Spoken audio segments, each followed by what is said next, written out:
Pemilik saham klub sepak bola Persikota Tangerang, Prilly Latukonsina protes saat wasit yang memimpin pertandingan saat menghadapi Farmel FC pada babak 16 besar Liga 3 Nasional.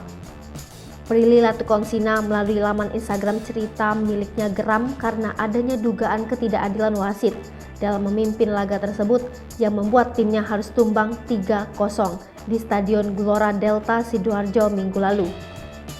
Dalam unggahannya sempat terjadi keributan yang terjadi antara wasit dan para pemain Persikota yang dianggap pelanggar pemain lawan di kotak penalti.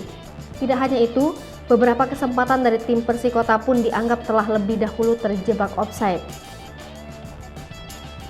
Prilly mengungkapkan beberapa keanehan di laga melawan Farmel yang merugikan Persikota, mulai dari keputusan terkait offside, pelanggaran, hingga kurang tegasnya wasit.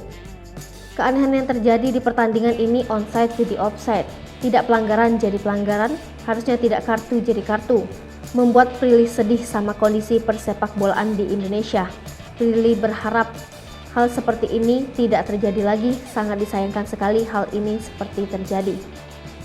Prilly pun menganggap dalam pertandingan tersebut ada ketidakadilan. Seperti diberitakan sebelumnya, Prilly Latukonsina menambah daftar panjang artis yang memiliki klub sepak bola di Indonesia.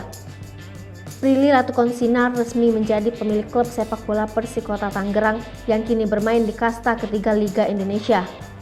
Kabar akuisisi Persikota itu diumumkan langsung oleh Prilly Latukonsina di laman Instagramnya. Dengan begitu, Prilly berjanji akan memberikan yang terbaik untuk Persikota Tangerang.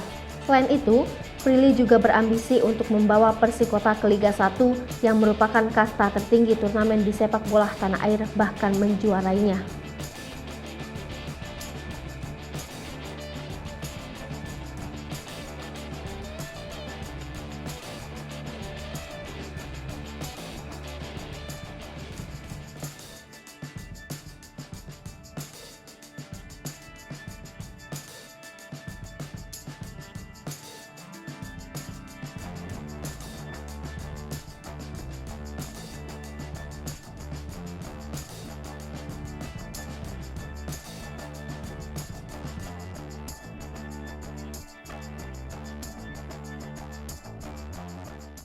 Hai pemirsa Sripopo TV, jangan lupa komen, like, dan subscribe, serta tonton terus berita-berita terupdate lainnya